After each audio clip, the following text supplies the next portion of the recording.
I figured, you know, the 925, it's a Black Bay, it's supposed to be a dive watch, so, you know, I think it's perfectly reasonable to assume that someone at some point within a million years would likely take it into a body of water. Oh god damn it, this cicadas. It's gonna take some time.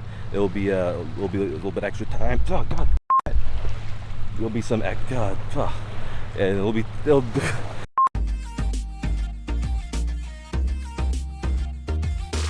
Good people YouTube, I'm the Watch Idiot, and we are back for another update on the tarnish of the 925, and I think I'll be doing a monthly update on this, just so if anyone is, you know, itching to get a 925 but wants to wait and see what exactly is happening with the 925s and also, you know, how it's progressing, you know, they'll have a lot of information to work off of, at least, you know, from my end. In this video, we're gonna take a look at, you know, what the tarnish looks like now, 2 months from when I first purchased the watch, and then also a month from my first update. And additionally, we're gonna be looking at just general observations that I've had, you know, just while wearing it, you know, not tarnish related. And then we're also gonna be looking at my little saltwater experiment in the Chesapeake Bay. Oh, and I have spoken to my AD about the situation, and they have reached out to Tudor, but they haven't heard back yet from Tudor, so I have no information to report, you know, from my end at the very least. Yeah, either way, let's get into the video. First off, here's a little clip from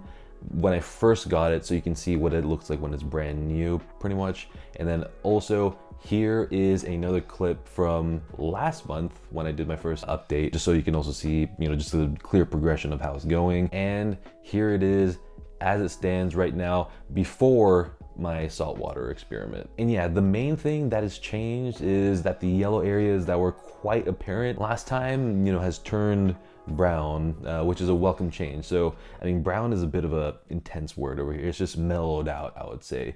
This is just the usual progression of silver tarnishing. So, you know, there is still no saying how it's going to progress because it is a brand new alloy and different alloys can tarnish in different ways. But yeah, other than that, not much else has changed, you know, which is pretty great to see. If anything, you know, there's maybe just like a slightly warm hue throughout the entire case, but honestly, in many lights, you can pretty much barely see the tarnishing overall, you know, so it does look pretty silver to me in most lights. In some situation, it almost feels like my eyes are playing tricks on me. To further take the effects of visual trickery out of the equation, I am showing it on both a cool tone strap, you know, on a gray cool tone strap, and also on my usual warm tone NATO strap. Also, some people have asked me about the straps that I have on my watches, so I included the links to all the straps I use and I have used, and the ones I have used for years and have too many of anyway. So they're all in the description over here, so go check them out. And also, for additional context,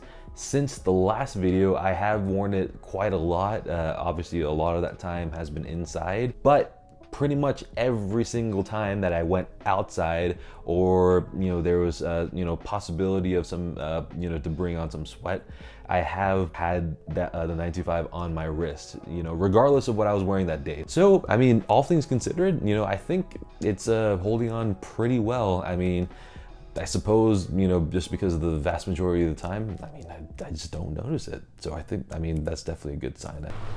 You know, the 925, it's a Black Bay, it's supposed to be a dive watch, so, you know, I think it's perfectly reasonable to assume that someone at some point within a million years would likely take it into a body of water. So, I mean, I figured that, you know, I might as well test it out, see what happens. Okay, so all is ready. It's been there for about 20 minutes, and there's a very specific reason why I chose to do 20 minutes, and that's because it's 90 degrees out, it's starting to rain. I'm not a summer person at all, full-on winter person. There's cicadas flying all over the damn place, so yeah, I want to go back inside. So yeah, that's the main reason why. But yeah, either way, it's still going to be really interesting to see, you know, how it turns out, because obviously nothing happens instantly, and we'll see if it's a little bit more resistant, because the Chesapeake Bay, as far as I know, has what's called brackish water, which is kind of a half-half. you know, freshwater, saltwater kind of mixture. Yeah, we'll see what happens, and hopefully, and it's humid for that matter, you know, just for good measure. Okay, and here it is a few days after the test, and the results probably aren't as exciting as we expected it might have been, just because it doesn't look very different, like, at all. And I know that not very much time has passed since this test, but I did speak to an owner, and they said that they, you know, after going into a pool, and I know that there is chlorine and a bunch of other chemicals, whatever it may be, in a pool, so I know it's kept in mind, but he said that it did tarnish very quickly. So I figured, you know, at least a few days after a saltwater immersion, that maybe it will show a little bit of a sign of change, at the very least, which I think is perfectly reasonable to expect. And yeah, I don't even really notice a difference when I'm outside, but inside especially, the lights inside my place is warm toned, and with that, you pretty much don't see any tarnish whatsoever, which is really bizarre, which I quite like, just because I'm inside. I'm not a summer person, as you saw over here, so when I'm wearing it inside, it looks like nothing's ever happened. So yeah, I mean, it's kind of like, it's a dual personality in that case. But yeah, either way, we're gonna see how it progresses from here.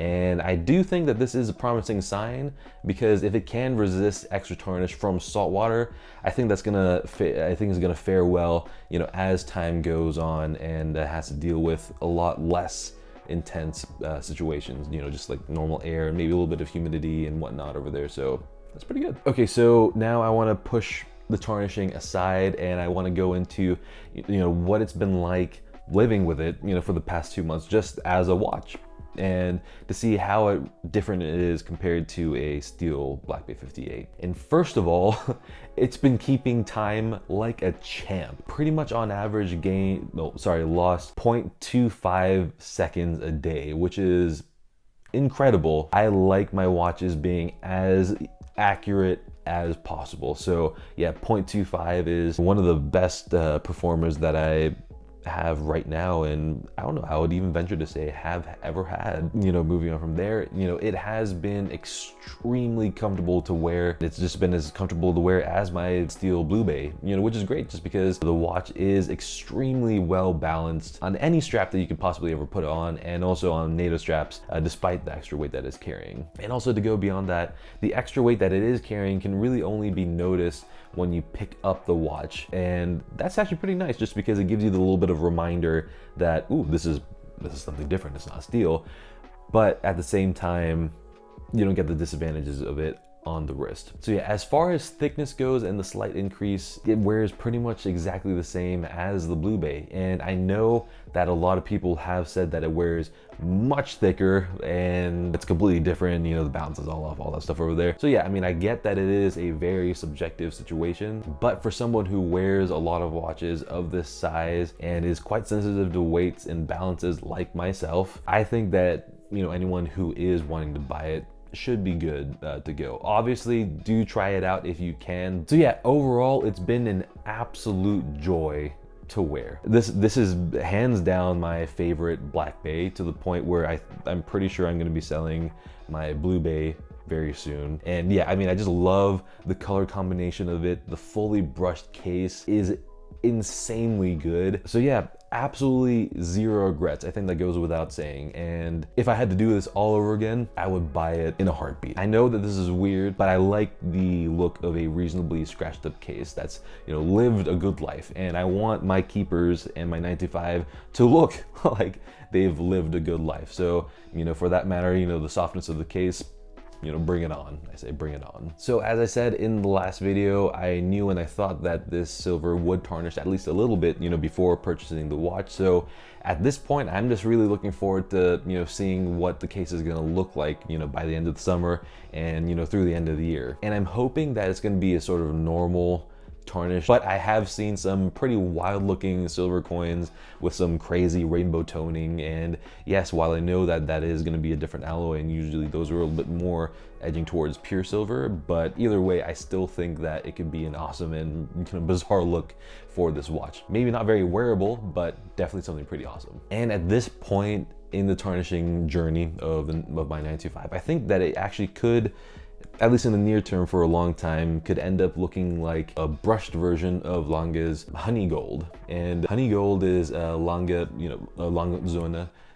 I think you pronounced it right. It's their proprietary gold alloy, and it's easily the most gorgeous gold I've ever seen in my life. It's gonna look pretty sweet if my 925 ends up looking anything like that. So yeah, let me know down in the comments what you all think about the progression of the tarnishing. You know, is anyone feeling a little bit more confident about buying one now that it looks, at least initially, to be a relatively slow tarnish? And you know, does anyone out there now love it even more that it is now tarnishing and patinaing, if that's a word? Of course, as always, hit the like button because it helps a lot. And also, of course, subscribe if you want to continue to see what this 925 is going to end up looking like, and also to see all the other watches I'm going to be reviewing. And, you know, check out my other videos if you want to just get a better sense of who I am. And while you're at it, you know, just hit that notification bell just so you are aware of, you know, when my 925 videos and all my other videos are coming out, because why not? And